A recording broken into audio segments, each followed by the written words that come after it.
So, hello everyone, and welcome to the virtual Prospective Student Day. We are really delighted you all are here, and I hear from the registration that we have representation from 82 different institutions representing 23 or 27 states and 11 countries. That's just awesome. So good evening, good afternoon, wherever you are. I first want to just give a sort of a rough schedule. We have a welcome to Michigan Biostatistics. We'll give sort of an introduction to our program. Then we'll have student reps talking about life as a Michigan Biostat student. You'll also hear from our faculty and get to know Michigan Biostats faculty. And then we are going to talk about the admission process, the application process, financial aid, and so on. And then from 8:05 to 8:30, we have a Q&A. Please feel free to, put your questions in the chat. We do have some questions that already came in that hopefully we'll be able to sort of answer during this session. I am Moushumi Banerjee. I'm a professor here in the Department of Biostatistics. I joined Michigan in 2003, so I've been here for 22 plus years. My areas of research are predictive modeling, causal inference, machine learning, correlated data, and my substantive areas of research are cancer and pediatric heart disease.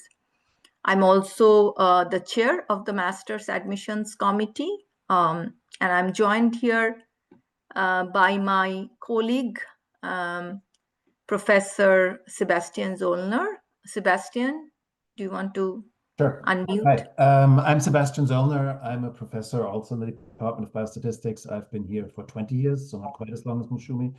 My research is primarily in statistical genetics. I'm working sort of on the intersection between population genetics and genetic epidemiology. And I'm the chair of the PhD admissions committee. So, firstly, what is biostatistics? I mean, you all are here because you have an interest in biostatistics. Biostatistics as a field is the application of statistical methods to biological and health-related data. And the goal is to improve our understanding of health and reduce illness. What do? We sort of develop advanced statistical methods, and these are used to design robust experiments, evaluate the effectiveness of treatments, and contribute to groundbreaking discoveries that enhance health outcomes and prevent diseases. So our field focuses on advancing medical knowledge and shaping the future of public health. Our department has programs, both master's and PhD programs in biostatistics. And the department also houses a new program that was started in fall of 2023 in health data science. Health data science combines statistical principles, computing, and health to improve healthcare and analyze large-scale health data. And the emphasis here is on big data analytics and computing skills. So we kind of run these two programs, biostatistics and health data science, within our department. What do we do? Biostatisticians, we develop statistical designs, methods, and computational tools for the analysis of biomedical data. And our kind of one of the other sort of alongside methodology development, we also apply these designs, these methods and tools to answer questions in medicine, biology, and broadly like public health. So if you are someone who likes math, computing, biology, our field, biostatistics, really is the ideal use of the knowledge of math, computing, and biology. So let's hear from some of our past students and alumni. What do biostatisticians do? Rachel Davis, 2023 Masters Biostat graduate, in her words, biostatistics is a powerful, influential, and meaningful field that can have an incredibly positive impact on the world. Alicia says, I've always been interested in STEM, mostly mathematics, but it wasn't always clear how I could merge my quantitative skills with issues that are dear to my heart. And biostatistics actually is the field where you can merge your quantitative skills with issues or with problems in biology, health, and medicine. Stephen Salerno says interpretation of data advances, role of statisticians will continue to expand, as will the need to make the results of our work interpretable, emphasis on that, and widely accessible to local and global communities. So as you can see that, and then there are also students talk about like how they want to serve their community and how the use of and knowledge of this quantitative skills with biology makes their sort of work as a biostatistician very fulfilling, making somebody's life easier or happier or improving the quality of life. I think perhaps sort of the best, at least my most favorite is, why isn't this progressing? Let's see. Is from Elizabeth Chase, a recent graduate from our PhD program, currently an associate statistician at the RAND Corporation. Biostatisticians contribute vital quantitative expertise to diverse and exciting problems. Using the fundamentals of statistics and applying a cross-disciplinary approach, our faculty, students, and alumni are working on topics like cancer, COVID-19, mental health, environmental health. As you can see, a wide range and a diverse set of topics. So that's sort of the beauty of our field. And if you like math and you want to make a tremendous difference to public health, then biostatistics is the place for you. What do biostatisticians do? There are many career options in academia, industry, government, and sort of research and development sectors. Again, wide range of topics, diversity of work. Some include design and analysis of clinical trials, building predictive models for precision medicine, assess effectiveness of health programs at the population level. So there's a wide range of topics and sectors that biostatisticians work in. I'm going to pass this next to my colleague, Professor Zollner, who will talk about biostatistics at the University of Michigan. Yeah, so thank you, Musumi. So I think Musumi has given you a great idea about what biostatistics is in general. And honestly, you're going to hear a lot of the same topics because our department is a very typical biostatistics department. Next slide, please. So the basic mission of our department is to understand how we can use data, typically data in health, to actually develop new treatments and to better understand what is going on biologically. Next slide, please. Right. For that purpose, what we are doing is we have all these different types of data. We have big data. We have complicated electronic health records. We have statistics that are from all over a state or even all over a country. We have wearables data. And based on that data, we're combining that with methods, and based on these methods, we can then develop new insights in health of disease. We can try to, for example, use electronic health records to better understand course of disease and potentially improve how patients are treated. We can use, for example, wearables data to understand what people are actually doing in their daily life and how we can potentially modify that to improve how people are living their lives in a healthier way. We can also look at these data and say, look, these are the properties of the data, and they don't really fit with our standard statistical models. So what can we do that our statistical models don't give us wrong answers, but instead adjust our statistical models to come up with missing data or non-independence or any other unfriendly features that the data might have, and that allow us to still draw valid inference from the data that we have. Next slide, please. For all of that, of course, we have underlying reasons why we're trying to do that. Primarily, we are in healthcare and we are at a university because we want to make the world a better place, right? Our approach to doing that is by developing new solutions, new technical solutions that allow us to actually do that. One of the key properties of modern medicine is that this idea of a one-size-fits-all solution doesn't really cut it anymore. So we believe that different groups need different solutions, and our job is to find solutions for as many groups as possible.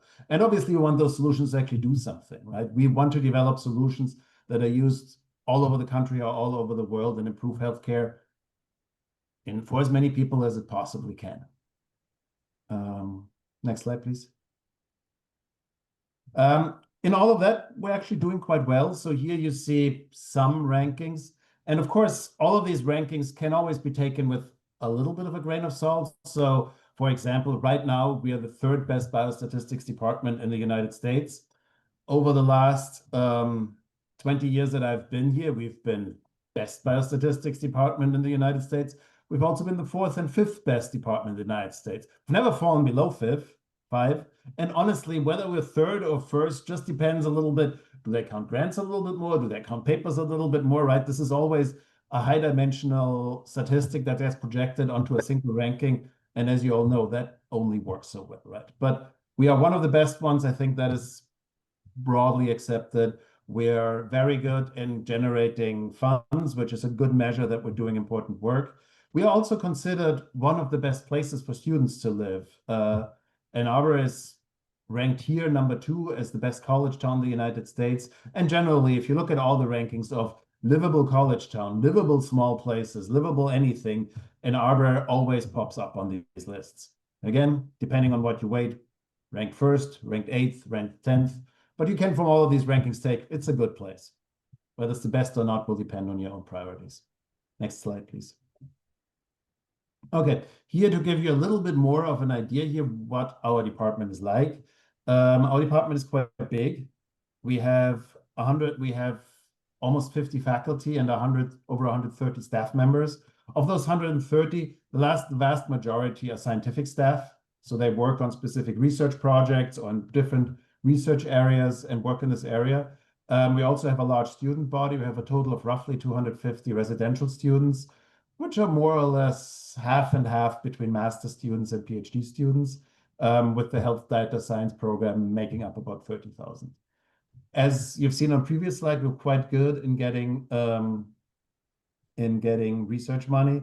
So this year we're spending almost $40 million for our research. And one of the nice things is the biostatistics department in Michigan has been around for a really long time. And because of that, we have a very, very large alumni pool. And that is useful for you for once, because yes, we've done it in a while. So hopefully we know what we're doing. But also there's a large group of alumni that have been here that you can reach out to. I regularly, for example, when my students graduate, connect them to students who graduated 5 or 7 years ago. And they get to get questions answered. When my students have problems about, we want to go this way with my career, that way with my career, we're trying to find some alumni they can talk to. And that might not be the perfect answer, but it's somebody who's been in the same position and can help you get you some idea about what the possible next step is. Next slide, please. So here you see the large department in actual faces. So on the left, you see the cores that our core faculty. That picture is actually, unfortunately, slightly dated, but that's why it's such a nice, even picture. But as you can see, we have a large group of faculty that is quite diverse, both in research interest and in just in who we are. And the benefit here is, of course, that anybody who comes here, if you will find somebody who will be able to work with you on what you're interested in working in. Next slide, please. And as I said, because we have practically 50 faculty, that means we have strengths in a really, really large area. And here you have sort of a list of all the statistical methods and all the biomedical applications that our faculty are working on. A list like that, particularly on biomedical applications, if you think a little bit about the life of a biostatistician, is always going to be incomplete, because one of the really nice, for me, one of the best things about being a biostatistician is that if somebody comes to you with a biomedical question that you've never thought about, but that you can reduce to a statistical question, you can learn something and be in a new field. And I promise you, there are probably 10 more fields that are not on this list that still people in biostatistics work on. They just didn't make it on the list. At the same time, you can see here that there's pretty much anything that is of interest in analysis of data. There are world-class experts in our department who work in that field. And that can be very nice as a student, because honestly, in our experience, many students who come here think they know what they want to do. But as they study it for a while, they figure out they're actually excited about something totally different. Now, if you pick a department based on, I want to do clinical trials, and you pick the best clinical trials department in the world, but then halfway through you decide genetics is so much cooler, and you're obviously correct with that assessment. But if that's what you want to do, then in our department you have the benefit, well, then you move from the world-class expert in clinical trials to the world-class experts in genetics, and you will still have all the support that you want to do, even if your research direction has changed massively. And I actually have to admit, I had a PhD student who did the move exactly the wrong way. She did a genetics PhD with me, and in her last year decided she wanted to do clinical trials, and she's now at the FDA. Next slide, please. Yeah. One of the very pleasant things, I think, for anybody, but certainly for faculty in Michigan, for students as well, is that Michigan, while we have like any other university departments and units, there are very, very, very few barriers between the different units. So if you are, say, interested in clinical trials, there is nothing that keeps you to go and talk to people in the School of Pharmacy or in the medical school or anything else. There's very little turf guarding or anything. I have students will just move from one department to the next and talk to the faculty that they want to talk to. And because of that, and biostatistics is, of course, often in the center of this, because anybody who has data would like to have specialists to help them with the analysis of the data, just to make sure but things don't go sideways somewhere along the way. And so we have a lot of connections with many, many institutes on the department at the university that work on anything from AI to social data to cancer to epidemiology. And with many of these, we have very, very strong connections. Next slide, please. Yeah, as I said, we have been running these programs for a very long time. And so we have identified a couple of things that are really important to basically train strong biostatisticians. And obviously, classwork and the content that we're teaching is one very important aspect. But we've made the experience that a lot of things that are important is also simply how students are able to interact with each other and are able to learn from each other, and what kind of support they have available. And so we're trying to create sort of an overall set of supports that are available, both in the way of advising and student services. There's computing support. So if you're, for example, for a project, trying to develop an R package and you're stuck, there's a support person that can help you with that. We're working very hard to maintain a good social culture between the students in the department. And for that, we have several social events every year that sort of are supposed to help us or hopefully help us to create a good experience. But you should actually ask the students how well we're doing with that. That is our goal. Next slide, please. Here you can see some of the events that we have every year. We have a picnic for incoming students. There's a cornhole competition. I'm still not American enough to really understand that, but I'm sure it's important. We have ice skating outings, movie nights. We have a celebration for Halloween. The most important one is actually missing on here. We have an amazing Christmas celebration every year where the whole department comes together, students and faculty and staff, and everybody gets to share in what I think is always a really nice thing. But there are very many, this is mostly focused on the student-centric events. Next slide, please. Yeah, so I already pointed this out earlier. Ann Arbor is a very nice small town to live in. It comes up in many, many different lists as a nice place to be. Much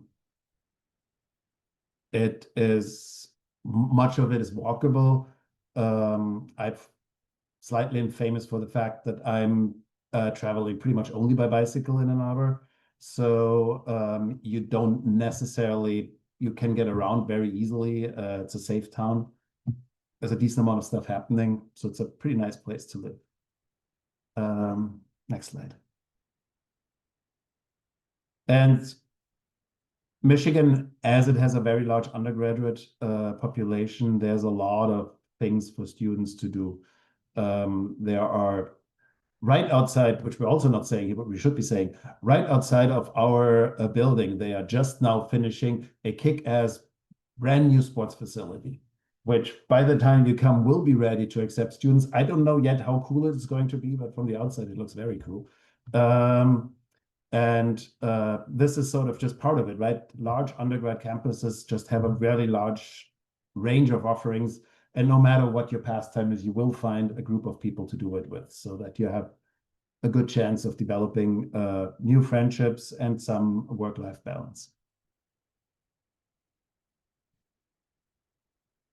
Okay, and that was all from the perspective of an old person. So you're going to hear the same thing now from the students. Or hopefully the same thing.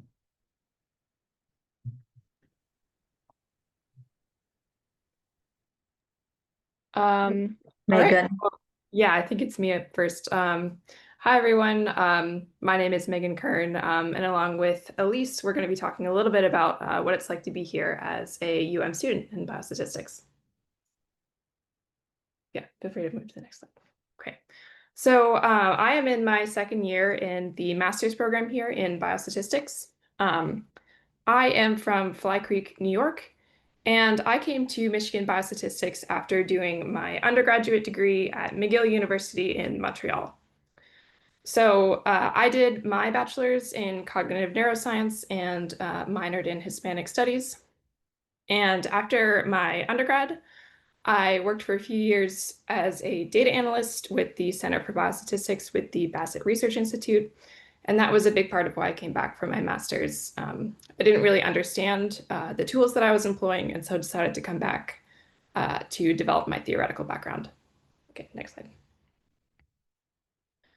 As for my department involvement, I spent my summer working with Dr. Matt Zawistowski on a program called BioStart, which is a self-assessment and refresher training program for incoming students. So if you're coming into the program and feel a little bit rusty on your skills in calculus, linear algebra, or probability, we're hoping that this is a program that can help you review some of those skills and feel a little bit more confident coming into your first year courses. I am also, along with Elise, a member of the peer mentoring committee, and I currently work for the psychology department, helping to teach research methods in cognitive neuroscience.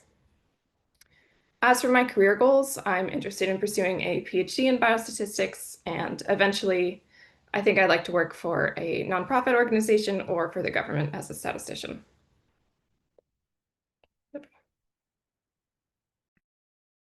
Hi, everyone. I'm Elise. I'm a PhD student in the biostats program. I'm going into this is the beginning of my third year. I guess not quite beginning, we're already in October. But I came straight from undergrad, so I didn't have a master's when I joined, and I just got my master's this May.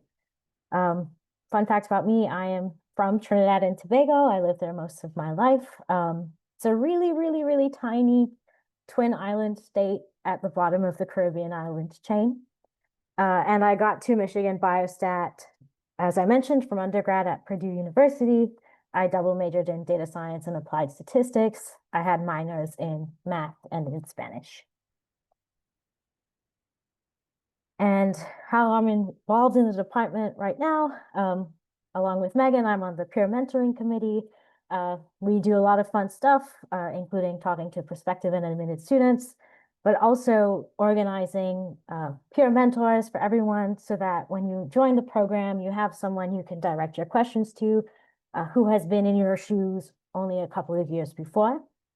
I'm also on the StatCom leadership team. StatCom, or Statistics in the Community, is a wonderful organization that is housed in our department.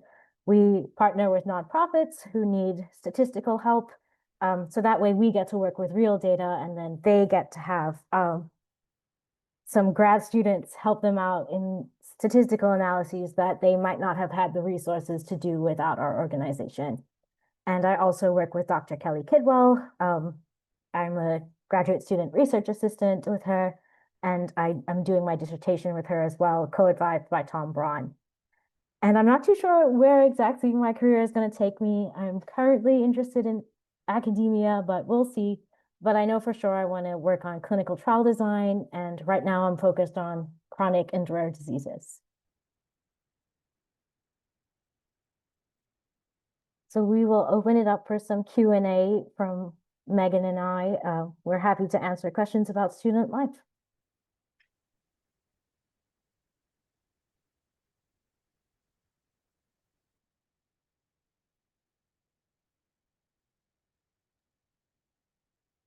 I see a hand raised. You can go ahead and unmute. Hi, thank you very much, Elise, and thank you very, very much to Megan. And I just have a question for both of you. So, what experiences in your undergraduate years do you think helped you to find this amazing University of Michigan program? And thank you for your introduction. Appreciate it. Thank you. Absolutely. I can kick us off.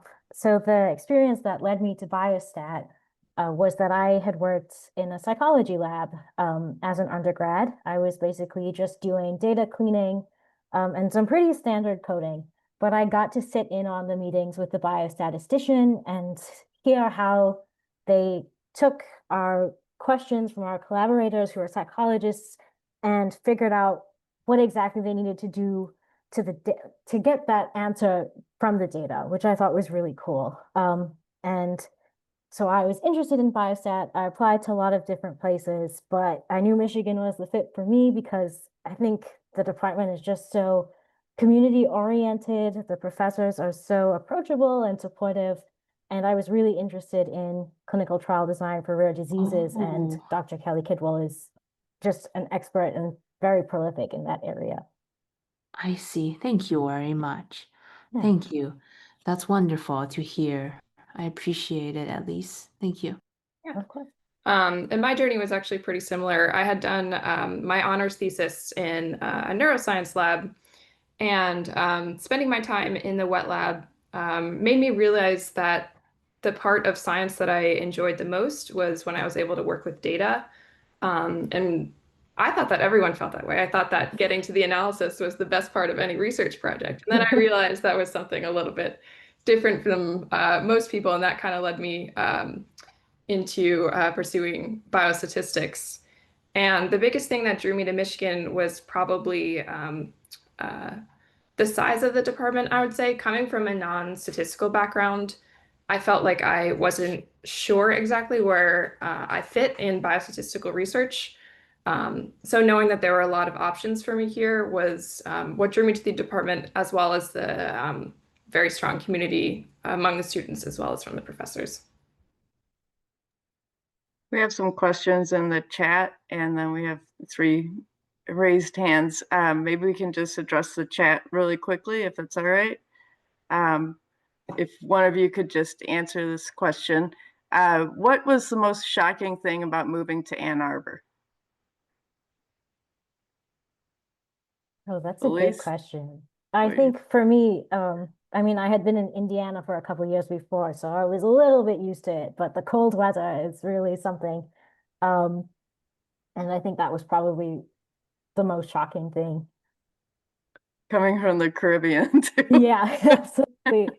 But the snow is beautiful. Yeah. So that's a plus. Okay. For me, nothing could really scare me in terms of the cold after living in Montreal.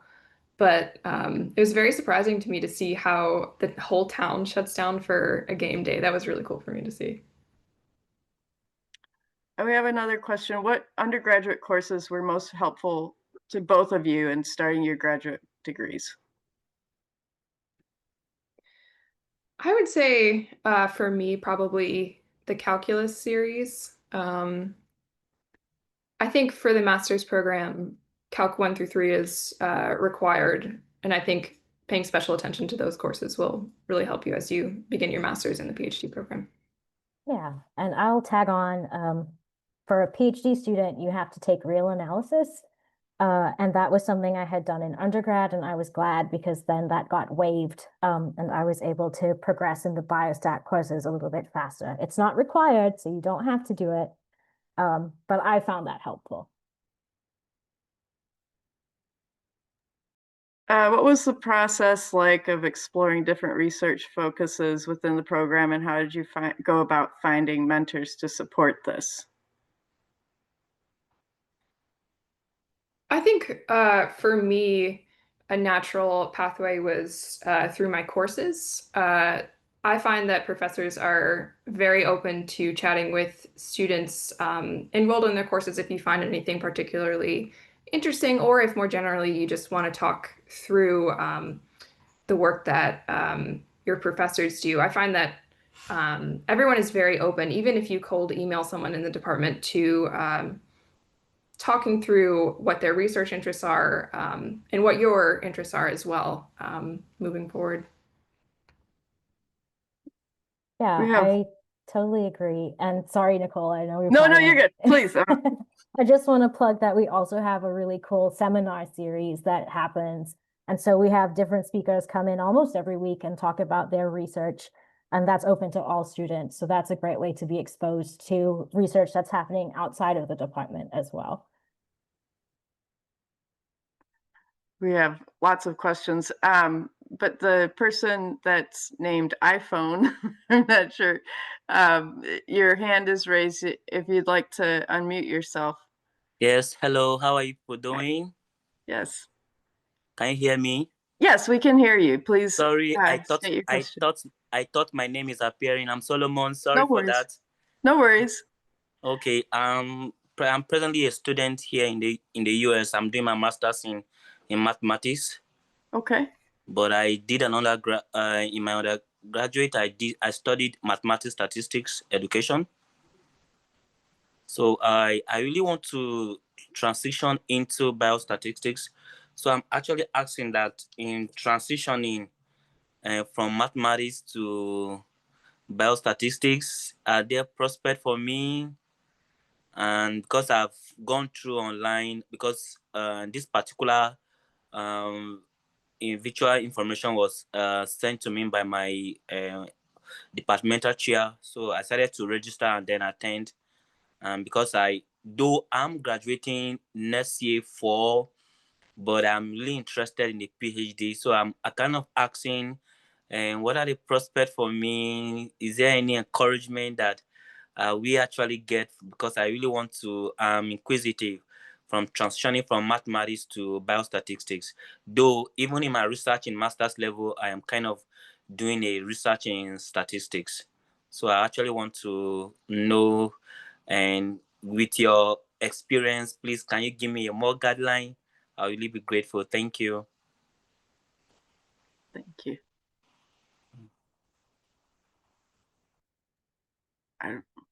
So Elise, I don't know if that's a student question. Yeah, I will say, I think the transition from math to biostat shouldn't be too difficult. Megan, let me know if you agree. Yeah, I would I know agree. there are people who come with very little math background from like biology or other sciences, and I think they do quite well. So Yeah, I would agree. I think having more preparation in math is never something that'll hurt you in a biostatistics program. Yeah. And we'll talk, Sebastian and Mashumi will talk more about the path to the biostat degree and different undergraduate and graduate majors degrees that we've seen come to our program. We have lots of questions. I was thinking we could transition to the faculty portion and then roll back to the Q&A. We have lots of time built in at the end of the program for questions. So we will save your questions and come back to them. I think next up is Kevin. Mashumi, if you want to advance the slide. Okay. It looks like we had a little technical difficulty. Let me just share my screen.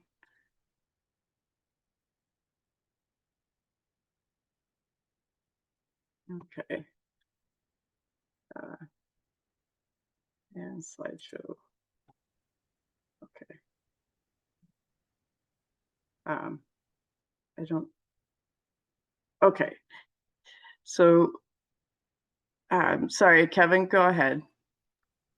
Yeah, thank you. I guess Hui is the first. I'm the second. I'm Yeah. sorry. That's No problem.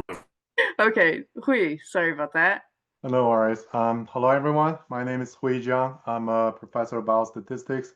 I joined the department in 2011, so I've been here 14 years.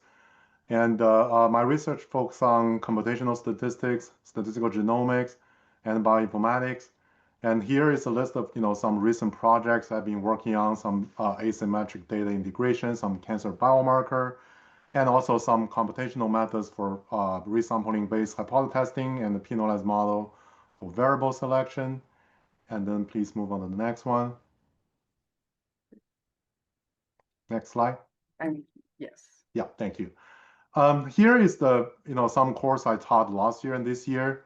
Biostat 600 was a introduction to biostatistics courses, which run half a semester in the first fall, and which was designed to basically prepare students for other biostat courses, because we have students from all different backgrounds. Some of them, even though they have taken calculus and linear algebra, but they haven't been using them in the past couple years. So so this course will help them sort of review those materials and then set up the path to take other courses.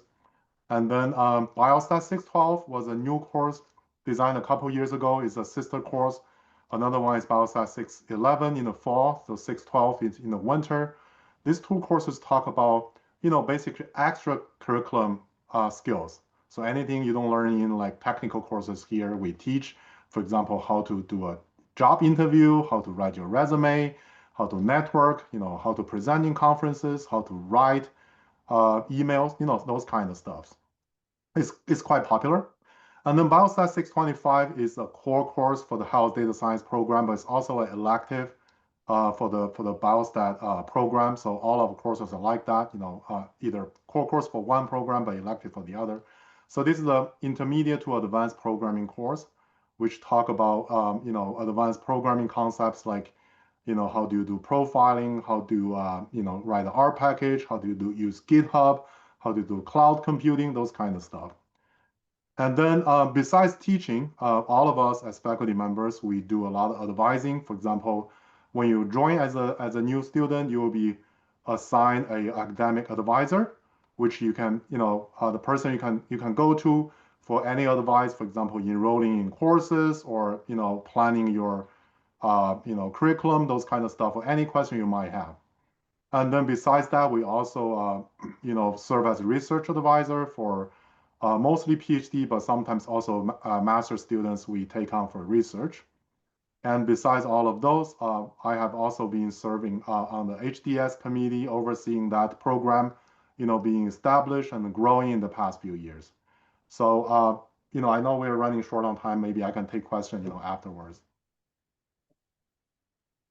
Thanks. Next slide. Hello, everyone. My name is Kevin He. I'm associate professor in the department. I came to Ann Arbor and joined the department in 2006, but I studied as a master's student. So 20 years ago, I was also a prospective student. Time flies. In 2014, I became a faculty, in this department. By the way, my colleagues know my story. My hometown is in northeast of China, in the winter, very cold. And before I came to Ann Arbor, I spent 4 years in Canada. Canada, the winter endless of snow. So to me, the winter of Ann Arbor is not cold, it's cool. So my research centers around survival analysis, healthcare provider profiling, machine learning, including transfer learning, federated learning, and data integration, optimization with large-scale biomedical database. Next slide, please. In the last several years, I taught several courses offered to both PhD and master students, including Biostat 651 is for generalized linear models, including linear models, logical regression, and Poisson models as special cases. I also taught Biostat C53 is for longitudinal data analysis or the so-called clustered data analysis. Usually regression assume all the observations are independent, but for longitudinal data set, we have repeated measurement from the same individual. So therefore, those observations are correlated, violate the independence assumption. That's why we need a special technique for that. I also taught an interesting class, Biostat 699, analysis of biostatistical investigations. We assign, 3 or 4 real data projects to students. You have the opportunity, to meet with clinical investigators and apply what you learned from other biostat class to real data problems. I support students through PhD and GSRA advising. I'm also serving as the associate director for a center we call the KEG, the Kidney Epidemiology and Cost Center. We work with the so-called Center of Medicare and Medicaid. It's a government agency. We evaluate all the healthcare providers, including facilities and transplant centers. Just like the 5-star for the hotels, we assign 5 stars, to those providers. Yeah, that's all. We are happy to answer any question.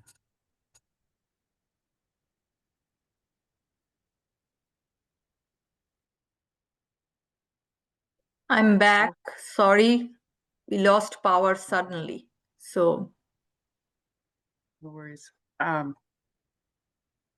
think that there are a lot of questions, and so maybe we'll just hang on to the questions until after Sebastian and Mashumi go through the admissions slides, if that's all right. Yep. okay, so Nicole, do you want me to share again? Yeah, I can advance the slides. You can do yes. this. Okay. Yeah. Okay. So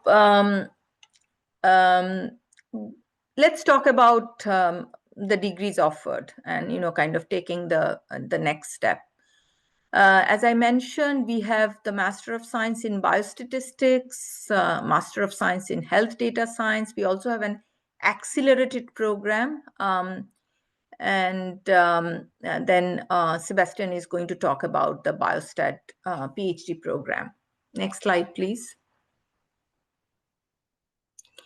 So the Master of Science programs in Biostatistics or Health Data Science, this is like a 2-year program, but essentially without the summer months, like a 20-month program, 48 credit hours.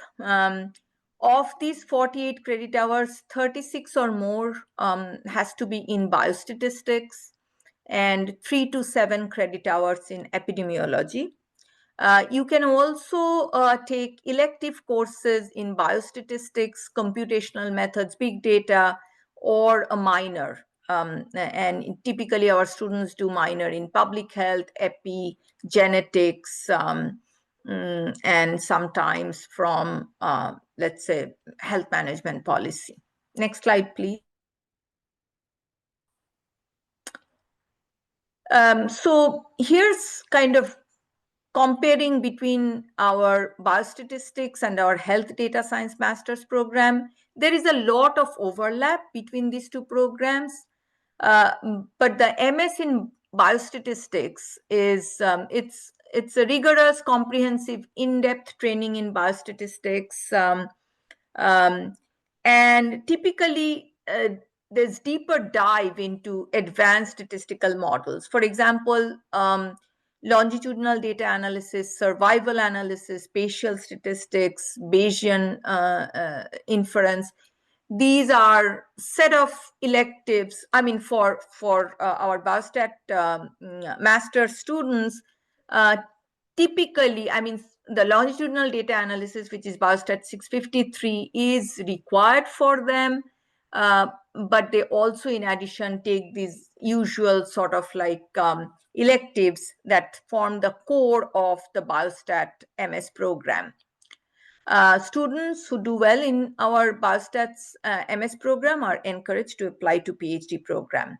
Health data science, in contrast, it requires a strong biostatistics foundation, but the emphasis is on computation and data analysis for large, medical and public health data. So the sort of although there's a lot of overlap in the coursework, but the focus in the health data science program is more on the computational side of things. And typically, students who are in this program, the MS in health data science will be their final degree, although there have been students who kind of have come into our PhD program from health data science masters.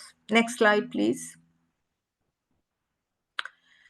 So what is the Accelerated Master in Science in Biostatistics? This is a relatively new program in our department, and it is only offered for University of Michigan students in math and statistics programs. So the way it works is it's a 3+1+1 program.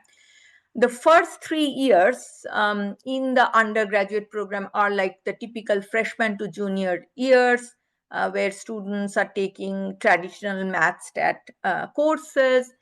Year 4, which is the senior year in the undergraduate program, during this year, they start also taking master's level courses in our department. So this is kind of the sort of the year that's sandwiched between their typical true undergraduate years and the 5th year, which is a full-time graduate student, being a full-time graduate student in our department, in the Department of Biostatistics.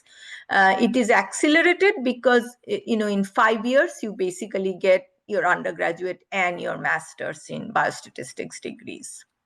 Next slide, please. Application to all MS programs are done through an online application form. You pay a non-refundable application fee. This is waived for domestic students. What are the components of the online application? So you need 3 letters of recommendation. And typically, again, I'm sure there will be questions in the chat later on, like students ask, like, who should we get recommendation letters from? So typically, these should be people who can comment on your academic ability. It could be your sort of professor in certain classes. If you have had some summer research experience or working in a job, that requires quantitative skills. It could be your supervisor, your mentor, but somebody who can comment on your academic and quantitative skills. So that's what, and somebody who knows you fairly well. So 3 letters, couple like very important components of the application, statement of purpose and a personal statement. Again, these two are two different documents. Please, so the personal statement is who you are, and how did you sort of your trajectory, your journey into developing a passion for biostatistics. And the statement of purpose is more about like more focused, like why biostatistics, why Michigan? If you came here, what are the areas you might want to work on? Who do you think you would like to work with? So there's a distinction between these two statements, and we take both of these very, very seriously. There has to be a motivation for biostatistics, like, simply saying that, I just found biostatistics to be a path in my dream wouldn't necessarily fly. I mean, there has to be a strong motivation for your choice of the field. Official transcript for students whose first language is not English, international students, and who did not earn a degree from an English-speaking institution, we require TOEFL or IELTS scores. We do not review GRE scores, so you don't need to take GRE or submit GRE scores for our application. Next slide, please. Prereqs for the master's program, very important. Both Ellis and Megan touched on these. So we require 3 semesters of calculus, including multivariable calculus. So typically Calc 1 to 3. In some Asian countries, the curriculum for Calc 1 to 3 might be sort of covered in 2 courses, and I think that's quite typical in China. So if you are in doubt, please write to us, send us your syllabus. But we are very, very sort of like the 3 semesters of calculus, as you heard from both Ellis and Megan, are strong sort of prereqs that will help you be successful in our program. A course in linear algebra is also a prereq in our program, and then an introductory course in statistics or biostatistics that covers some, basic descriptive statistics, some probability, some distributions is what is required. There could be other useful courses that you might want to sort of mention in your statement. I believe Ellis said that for PhD students, Sebastian is going to talk about that, advanced calculus, real analysis. But even for your master's application, if you have had taken other math and statistics courses or programming courses, then those are useful things to list. Next slide, please. Where do our students come from? Majority of our students in the MS in biostatistics program come from quantitative fields, statistics, mathematics, applied math, data science. But as you can see, we also have students from the biological sciences, biology, health science, neuroscience, ecology. So we kind of have students from diverse backgrounds, and the same is true. Next slide, please. Same is true for our health data science program. So again, a large body of students come from the quantitative fields, but as you can see here, our data science students, in addition to the quantitative fields of math, stats, applied math, also come from some biological fields, and also like some financial mathematics, economics, informatics.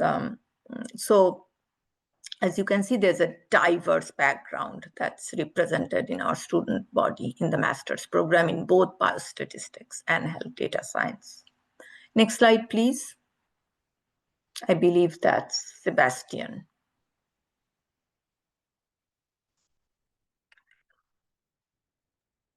Sebastian, you're muted. Sorry, I was busy answering emails in the chat as much as I could. So basically for the PhD, the PhD is basically an extension of the master's. So if you start from the undergraduate, the PhD is going to take you something on the order of 5 to 6 years. But the first 2 years are going to be very, very similar to our master's. In fact, pretty much everybody who starts from the undergrad after 2 years has a master's and then moves on. So for that reason, we also accept a lot of people out of master's programs, primarily out of our own master's program.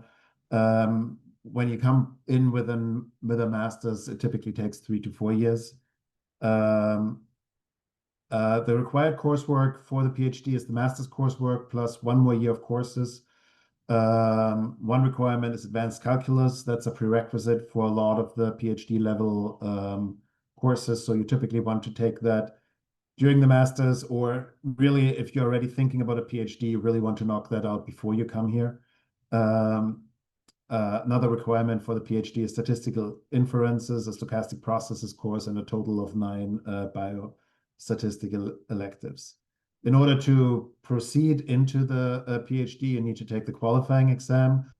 That qualifying exam is available after 2 years. So our internal master students who move on to the PhD, or students who start from the bachelor, take the qualifying exam after 2 years for the first time. You get 2 shots at the qualifying exam. And then you have to have a dissertation at the end of it, obviously. Next slide, please. In order to apply, you need to have an application form. There's a non-refundable application fee, which is waived for domestic students. As Musumi said, you need 3 letters of recommendation. One of the things that I think makes our overall admission process pretty holistic is that every application gets looked at by at least 2 people, typically 3 people. And each one of these people has their own preference. So for example, Musumi told you how important the statement of purpose and personal statement are. I think they are still important, but they would not be high. They would probably 3rd on my list of what's important. For me, the letters are much more important. And as Musumi said, I would work very carefully on getting good letter writers that can actually tell us what we need to know, which means that can give us as much information as possible that you're going to succeed in a difficult quantitative program. Transcripts and TOEFL same as for the masters. And as for the masters, we do not review the GRE scores. Next slide, please. Right. In order to be admitted to the PhD, as I said, quite a few of our applicants come from a master's. We also look at strong candidates with just a bachelor's degree. But remember, fundamentally, what we're trying to do when we try to admit you is we're trying to predict, based on all the data that we're getting, that you're going to be successful in our PhD program, that you're going to not waste potentially many years of your life and afterwards have something that allows you to build a life on. Which means that if you only have a bachelor's degree, you need very strong evidence for us to make that prediction. While if you come with a master's degree, it is easier for us to make a prediction like that. So slightly weaker evidence is potentially good enough.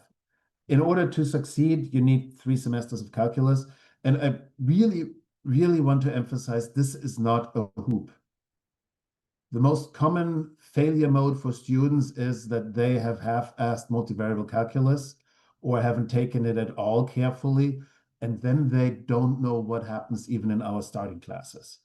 So please, please, please take the requirement seriously. If multivariable calculus was very, very challenging for you, this may not be the best program for you, right? Even if you got an A, right? If you're saying I got an A, but I have no idea how I got it, and the teacher gave everybody an A, then it looks great on your application, but this might still not be the right program for you. Similarly, you need linear algebra, and you need to have some starting point for statistics and biostatistics. What we sometimes do with a PhD is that we say, hey, the student looks like they really have promise. They could be very, very good, but we don't know. We cannot promise them funding for 5 years. But we can admit them to our masters. They're easily good admits to our masters, and in 2 years, we will know. And we can then admit them to the PhD.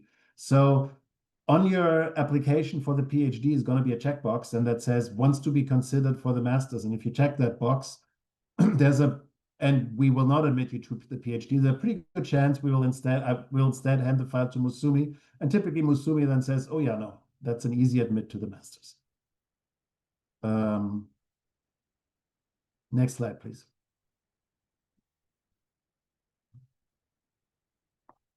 If you're admitted after the masters, we want the masters from the institution that you come from to be comparable with our masters. There's particularly a problem if you're in an institution that does 1 year biostatistics masters. Those do not have the same level of training as 2 years, because you'll not be surprised to learn that 2 is more than 1. So we will look not only at your at that you have the degree, but also what are the courses that you have taken. And similarly, if you come post-masters, we will typically want to see that you have taken real analysis. Next slide, please. Okay, who do we get in applicants in biostatistics? Typically, they come from statistics, math for biostatistics. Big surprise, right? These are the courses. These are the undergraduates and degrees that give us a good predictive ability of your ability to do this. But they come from other areas too.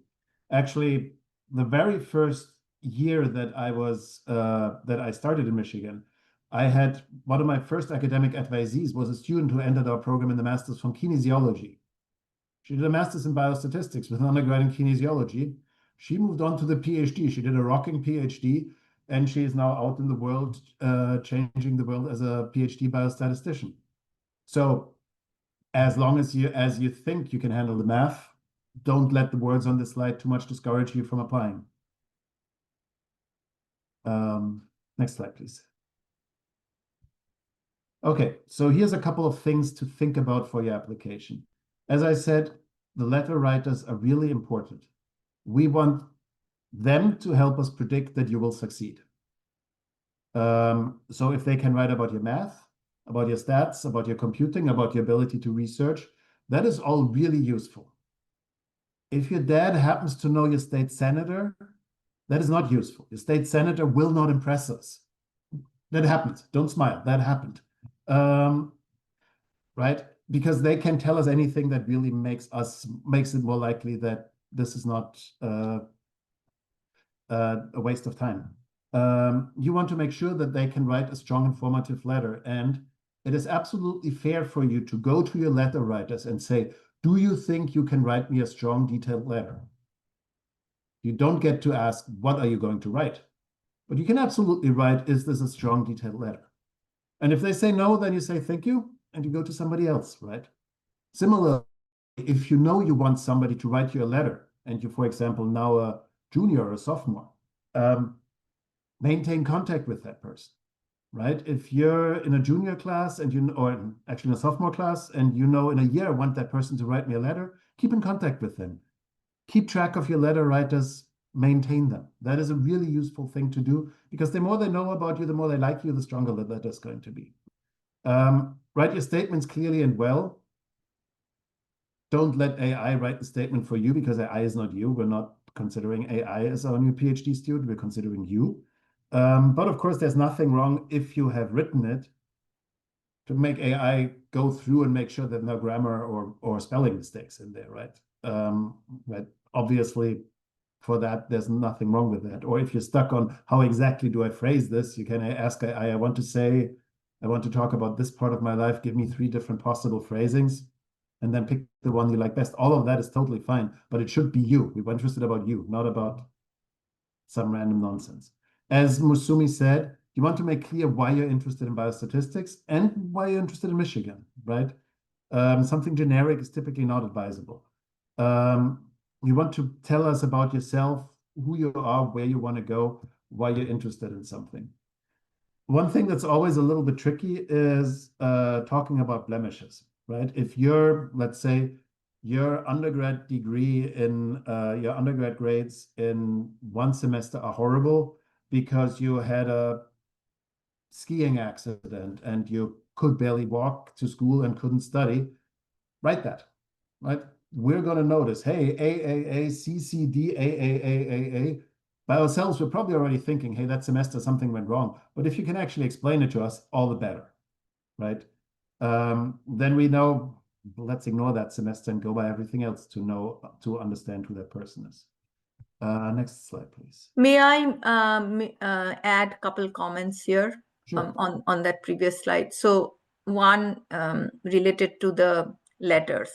As Sebastian mentioned, that we put a lot of emphasis on the letters.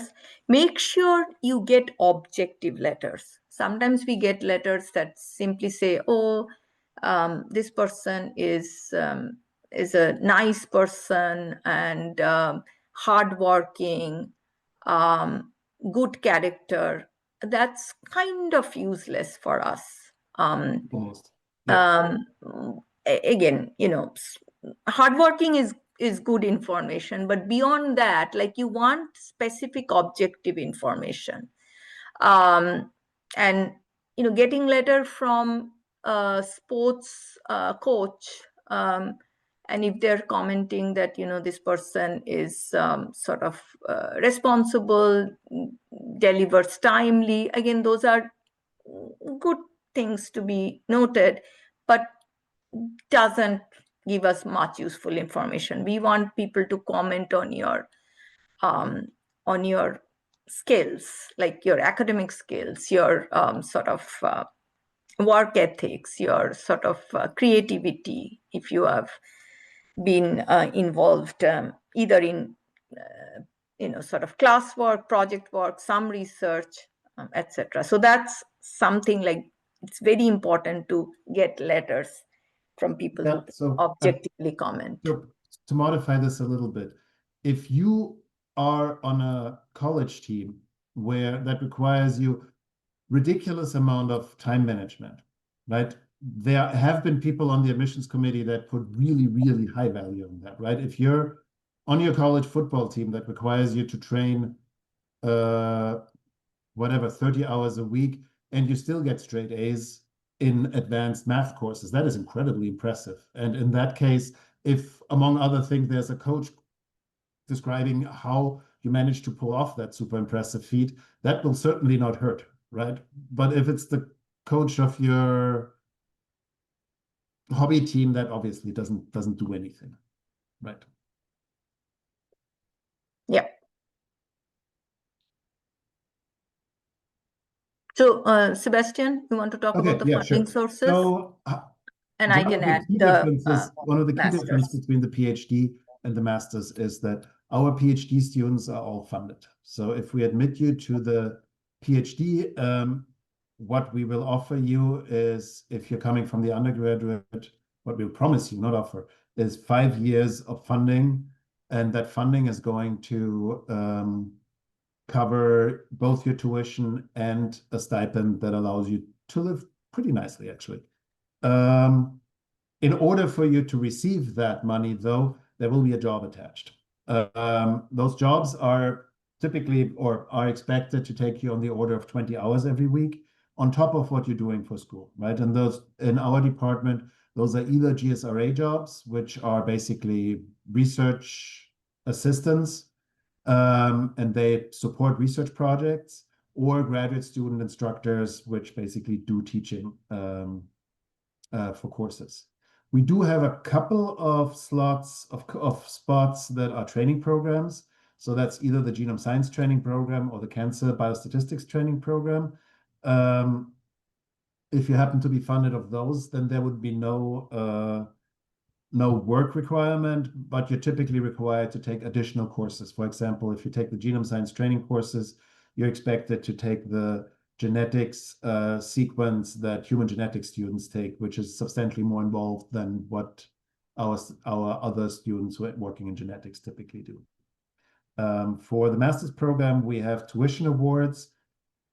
Whether 16 is the right number depends from year to year, and those tuition awards can cover anything between 25% and 100% of those tuition. Those awards do not cover any living expenses. And those awards are only for domestic applicants, the tuition awards.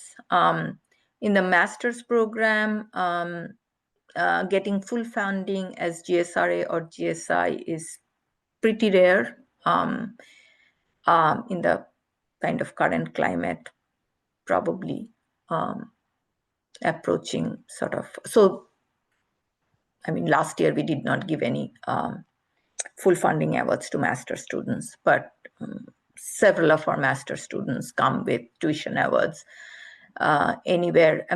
I mean, theoretically 25%, but we haven't been giving 25%. We have mostly been giving full-time or half-time tuition awards.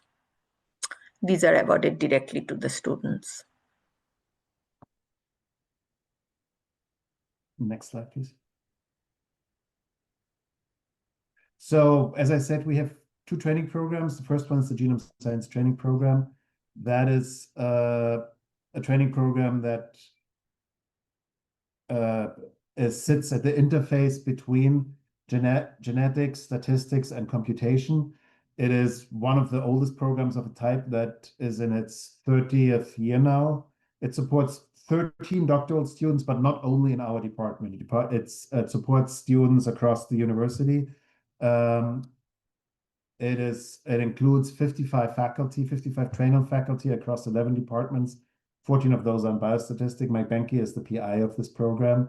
The ideal background for that is that you have a math stats major and a biology minor, or vice versa, right? As long as you have the prerequisites, somebody who majored in biology and has a minor in math is very exciting for this program. The program has many, many advantages, has been around for a long time, so we have fine-tuned it. Often students who are supported by this program start a month early just so that they can get their research going before the semester starts. There's a seminar series, a journal club, there's an orientation, annual retreat, there's funding to attend meetings, and there's extensive mentoring as well as support for tutoring. Next slide. The other training grant is the cancer. The cancer biostatistics training program. That is, on the other hand, a program that's only within our department that supports 5 PhD or PhD-bound students. Again, 12 faculty are involved, and our chair Vera, Kelly Kidwell, and Jeremy Taylor are the PIs. Again, there's an expanded coursework and a seminar. It has very strong relationship with the cancer center. The important thing about training programs is training programs are money by the NIH to fund domestic students. So both of these training programs are only available to domestic students. That's not our choice. That's how we get the money. Next slide. Okay, so here's an overview of the timeline. The deadline for an application is December 1st. So 1.5 months roughly. Mid-February is when we typically make our admissions and funding decisions. Then on March 15th, we have an admitted student day where we invite all the students that have been admitted to come to Michigan and get an understanding of what the faculty is like, what their fellow students would be like. And then April 15th is a commitment deadline. That's an agreement between all the American schools that before April 15th, nobody is supposed to force you to make a decision whether you accept their offer or not. Things are a little bit cowboy out there right now, but if somebody asks you to make a decision before April 15th, they are breaking this commitment. But by April 15th, we will ask you to make a decision. If not, we might retract offers and give them to other people. After that, we will try to match you with faculty that you want to work with and figure out how to fund you. And then next August, you would start in Michigan. Next slide, please. Okay, so this is all we got. I think we, here you have one of our graduation parties, I think a year ago, if I see this correctly. Yeah, we have a and little bit of time for questions. Yes, and I've pasted several questions into the slides following this, so Okay, so we got a couple of questions in ahead, so maybe we're going to go through those first. I unfortunately have a hard stop at 8:30, so I'm only going to be around for another 10 minutes. Okay, maybe we can see questions that.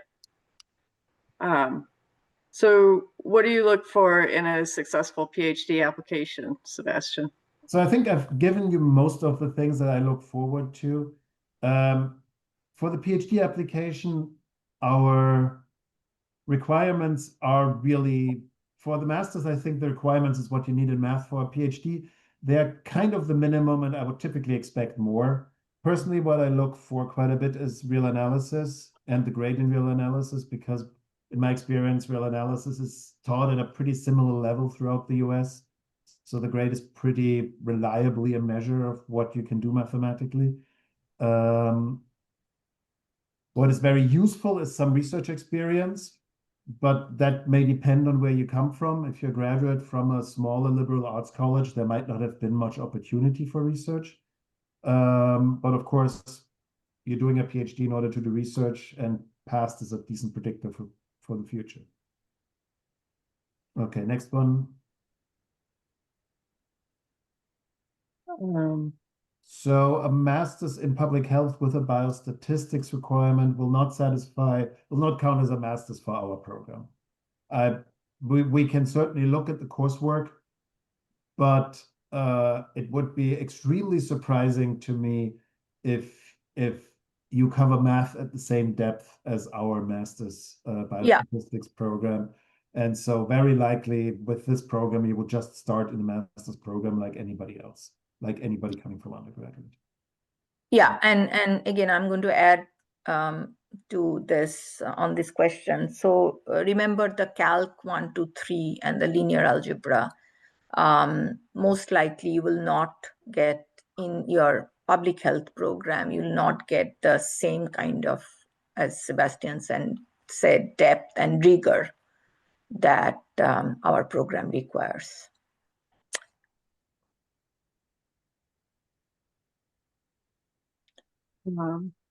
Okay, so neuroscience and genetics.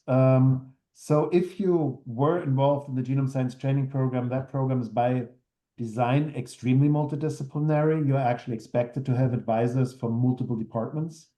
Unfortunately, that does not apply to international students. All in all, Michigan is an extremely multidisciplinary place. So if you're interested in neuroscience and genetics, there's a good chance that you can recruit yourself a committee that covers some of that interest, and you can find a way to study at least basically going in that direction. The next question is financial aid. I think so financial aid as opposed to, yeah, Musumi's right. I would absolutely state that in your SOP. Financial aid is something we're doing relatively limited. We're trying to get scholarships for our students, mostly through Rackham, but that's not financial aid really in that sense. Yeah. Sebastian, we have a question about research opportunities, and I think this is one that keeps popping up. Yep. So what does it look like trying to find a research opportunity, and how do faculty recruit students, and how can students find these opportunities? So, I mean, very first thing is ask. If you already come to Michigan and know that you want to work with somebody, talk with that faculty early. Try to figure out if they have small things that they would be interested in working on with you.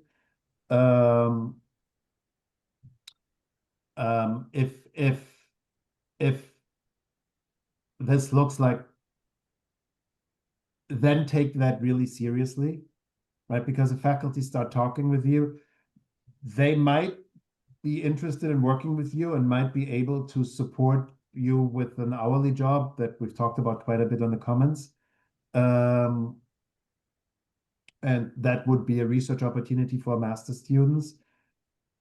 My strong advice there is take that very seriously, because right, they're putting in their own money in order to support you. And so this is often how these positions develop. Sometimes there's also an opportunity for you to just do a reading group or a reading class with a faculty who's in an area that you're really interested in. So you're saying, I want to read some papers with you.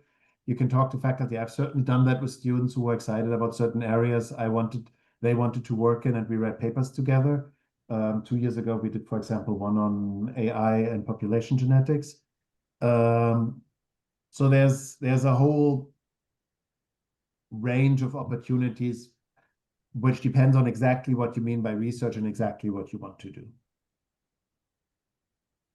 Yeah, and in addition to the temp hourly positions that faculty sort of offer, and they could be short term during summer, or they could be kind of in the middle of the semester. There are also quote unquote like internships or summer projects that are offered through other centers or institutes within Michigan. Again, so it's good to sort of do the networking, to talk to faculty who might be able to sort of point you to those directions. For example, the Institute for Healthcare Policy and Innovation, IHPI, has very a well-defined summer program. A lot of our students have internship opportunities through that program. There are sort of positions within the nursing school, and GSI positions also pop up close to the beginning of term. So again, yeah, networking. Yes. AP classes, I mean, AP is probably going to be just Calc 1. And if you have AP Calc 1 and then Calc 2 and 3, or you've taken in college, that's totally fine.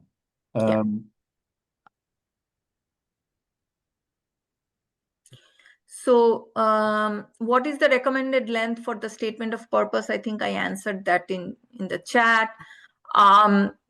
Typically, I have seen anywhere between 2 to 3.5 pages. There is kind of not like a Please not 3.5 pages. Yeah, nothing like a so it's we don't want to kind of have a long winding unnecessary 2 pages. SOP. It has to be sort of to the point. Again, motivation. Why Biostat? Why Michigan?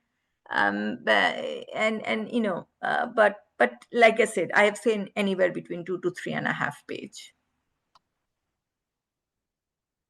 Just Musumi and I are going to read 400 to 500 of these. So 600 plus for the masters. Okay. I'm going to read 400 to 500 of these, so please not 3.5 pages.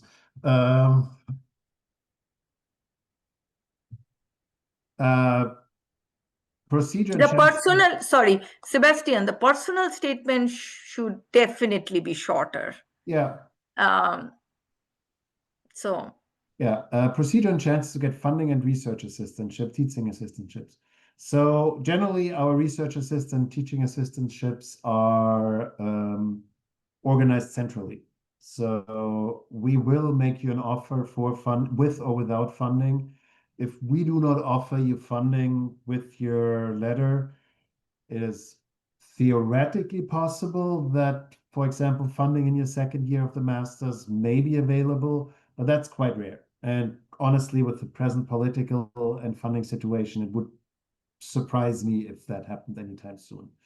As Musumi said, it is not super rare for students to find teaching assistant positions outside of our department, and that's not under our control.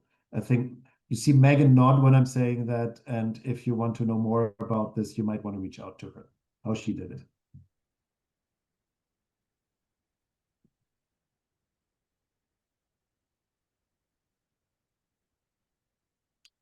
Is there another slide of questions? Yes. Would you, You pick your PhD advisor with consent of the PhD advisor, obviously. But as you are here for typically your first year of the PhD, you identify an area that you want to work in and who you want to work with. And assuming the person also wants to work with you, this is how the situation develops. There is no super hard and fast rule. Often, if you do have funding as a GSRA, it's often your first possible choice is the person who funds your GSRA, simply because there's synergies between the two work streams that you'll have to deal with as a PhD student, but that's not necessary. I've had many students that I've funded as GSRAs that did their PhD with other people and vice versa. Yeah, and again, there is no, so I'm just going to do these two questions and I'm going to log off because I really got to go, sorry. There is no formal research rotations. You can just, you can figure out, you know quite a bit about the advisors, both by talking to other students, and by observing them in class and by talking to them. If an advisor does not work out within the first couple of months, it is very easy to switch. And there's also no real rule that you have to have the same advisor for your entire PhD. I have right now 2 students who did 1 or 2 of their projects with me and 1 or 2 of their projects with another faculty in our department. And yes, the number of PhD positions is entirely limited by how many PhDs we can fund. We need to have the money to pay for our PhDs, so we can only admit people that we can pay for. And with that, I have to apologize, but I'm at a conference right now, and I have promised that I would meet other people, so I unfortunately have to leave. Hope to see you all. Thanks so much, Sebastian. thanks.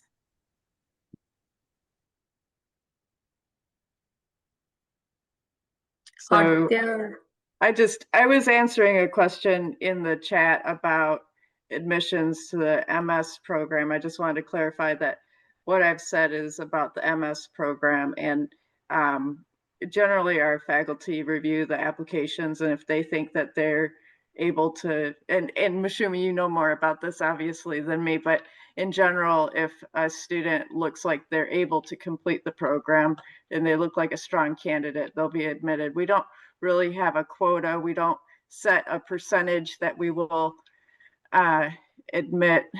And because we have such a large faculty, we're able to do more admissions than some other programs. And our student to faculty ratio is still 6 to 1, 5.5 to 6 to 1. Yeah, no, that's absolutely correct. So again, the admissions committee, the master's admissions committee is a total of 8 faculty, and each application is reviewed by at least 2 faculty, 2 members in the committee before it comes to the chair. And what we are looking for is, with your credentials, and along with the letters and your statements, do we see enough evidence that you will be successful in our program and you have the credentials that will make you a strong admissible candidate? So there is no quota.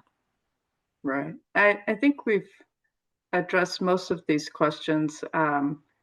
You can apply to the PhD program without a master's. So for the person who was asking about completing the master's in applied stat, if you were unable to finish that program and you were admitted to the PhD program here at Michigan, you could apply for the embedded master's within your PhD program if you matriculate here.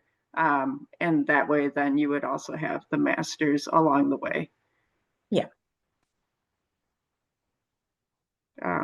But I don't want to keep people too long. I see that attendance is is dropping. So if there are other questions that we did not address, we'll try to formulate answers and send a follow-up email to you.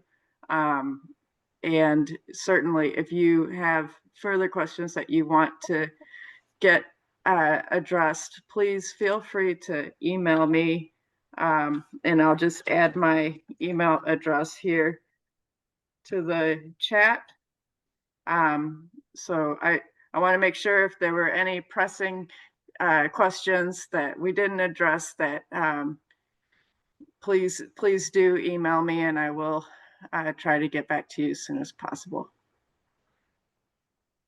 Thank you, Nicole. And Yes. to everyone, please do reach out if you have additional questions. Again, we are delighted you are here, and we hope that we have been able to convince you that Michigan is the place and biostatistics is the field if you are someone who likes math and who likes to see impact on human health through your work. Thank you, everybody. Thank you.